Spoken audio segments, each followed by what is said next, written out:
Assalamualaikum warahmatullahi wabarakatuh. Halo semuanya, kami dari kelompok satu. Kelompok kami terdiri dari 8 orang. Yang pertama yaitu Siti Aminah, Siti Mutia, Dian Angelin, Intan Fadila, Egi Arda Abdillah, Sigit Mulyawan, Udi Sumardi, dan Firman Fahrij. Kami dari manajemen 4D. Di sini kita akan membahas perdagangan internasional, ruang lingkup ekspor dan impor, para pihak yang terlibat di dalam ekspor dan impor, dan metode pembayaran ekspor dan impor. Dan jangan lupa bantu kami untuk like and subscribe. Perdagangan internasional adalah kegiatan jual beli barang atau jasa antara dua negara atau lebih dengan tujuan mendapatkan keuntungan atau laba. Setiap negara memiliki potensi sumber daya yang berbeda-beda. Contohnya, negara Saudi Arabia adalah negara yang kaya akan minyak buminya, tetapi mereka memerlukan sumber daya yang lain seperti karet. Sementara di Indonesia, produksi minyak bumi belum mencukupi kebutuhan dalam negeri.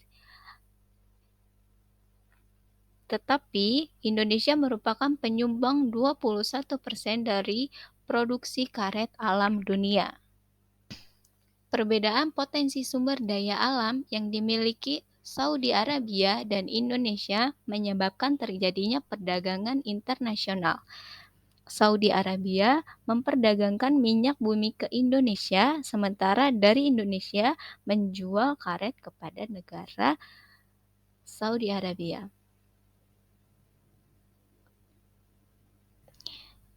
Apa tujuan perdagangan internasional?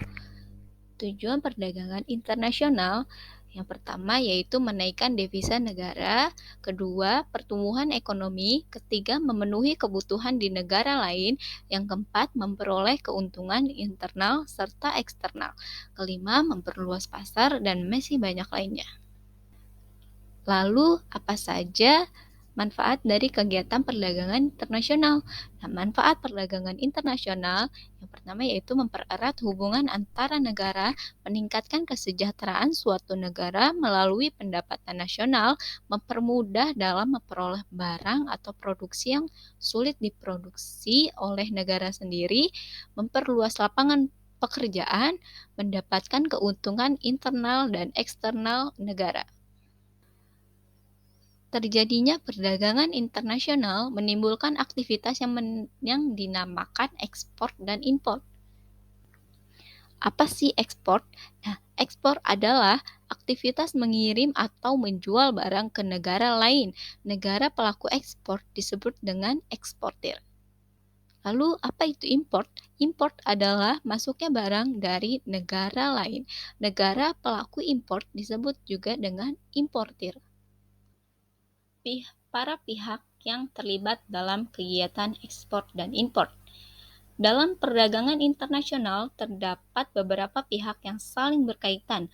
Pihak-pihak yang terlibat dalam kegiatan ekspor dan impor ini melakukan perdagangan untuk memperoleh manfaat dalam setiap kegiatannya, tidak seperti perdagangan domestik. Perdagangan internasional sangatlah rumit. Para pihak yang pertama yaitu pihak eksportir. Pihak eksportir sering disebut dengan seller atau penjual, yaitu pihak yang menjual barang kepada importir atau buyer di luar negeri. Para pihak yang terlibat dalam eksportir itu pertama eksportir itu sendiri yang sebagian hasil produksinya diperuntukkan untuk pasar internasional, yaitu mengurus ekspor yang dilakukan oleh produsen atau perusahaan yang bersangkutan. Yang kedua, convening house, yaitu perusahaan domestik lokal yang beroperasi sesuai dengan hukum dan undang-undang daerah. Yang ketiga, perdagangan ekspor, yaitu sebuah badan usaha yang memiliki izin dari pemerintah berupa kartu angka pengenal ekspor atau PA, dan dalam bentuk surat pengakuan eksportir. Yang keempat, agen ekspor, disebut juga sebagai export merchant. Yang kelima, wisma dagang, yaitu perusahaan yang sudah memiliki status. Lalu, pihak importir. Dalam perdagangan internasional, pihak importir memiliki tanggung jawab terhadap pelaksanaan dan kualitas barang yang diimpor. Untuk itu, pihak importir bertanggung jawab terhadap risiko dan segala sesuatu dalam proses pengirimannya, baik itu risiko kerusakan, keterlambatan, dan kerugian yang ditimbulkan akibat manipulasi dan penipuan. Para pihak yang terlibat pada importir. Yang pertama, pengusaha impor adalah suatu badan usaha yang diberikan izin oleh pemerintah dalam bentuk tanda pengenal pengakuan impor untuk mengimpor barang yang bersifat khusus. Yang pertama, ada approved importer. Adalah pengusaha impor biasa yang mendapat keistimewaan dari pemerintah. Dalam hal ini, Departemen Perdagangan untuk mengimpor komoditi tertentu untuk tujuan tertentu dalam keperluan pemerintah. Approved importer terdapat dua, yaitu importir terbatas, importir umum. Yang kedua, ada sell again importer, yaitu perusahaan asing yang memiliki minat untuk memasarkan barang di Indonesia, yang seringkali menganggap perusahaan daerah setempat sebagai kantor perwakilannya. Pihak identor. Dalam melakukan pembelian barang terhadap importir atau pembeli langsung membeli barangnya ke penjual atau eksportir, tetapi terkadang pihak pembeli menggunakan pihak ketiga sebagai importir. Hal ini karena pembeli telah terbiasa dan mengimpor barang dengan cara memesannya. Apabila kebutuhan atas suatu barang belum dapat dipenuhi dari produksi dalam negeri, maka terpaksa barang tersebut diimpor dari luar negeri. Pengelompokan para pihak identor. Yang pertama, pengguna langsung. Yang kedua, para pedagang. Yang ketiga, instansi pemerintahan, pengusaha industri, dan sebagainya. Lalu, pihak promosi. Pihak-pihak yang terlibat dalam kegiatan ekspor dan impor selalu dihadapkan pada masalah perdagangan internasional yang merupakan bagian dari masalah ekonomi nasional. Maka dari itu, adanya pihak promosi. Nah, para pihak promosi yaitu yang pertama, kantor perwakilan dari produsen atau eksportir asing di negara konsumen atau importir. Yang kedua, kantor perwakilan kamar dagang atau industri dan luar negeri.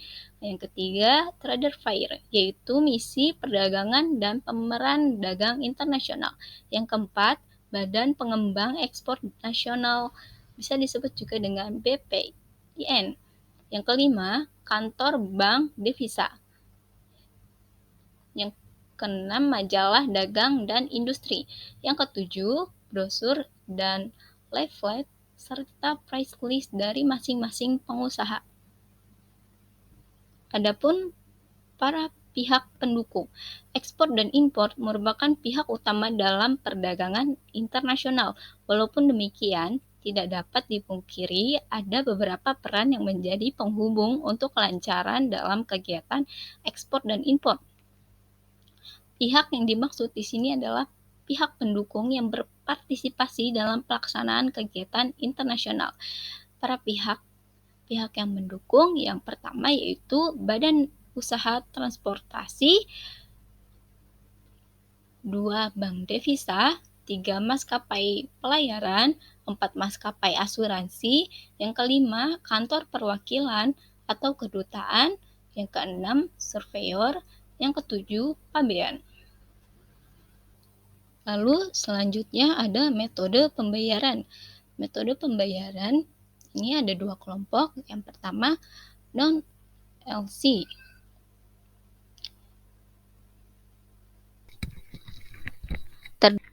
Terdiri dari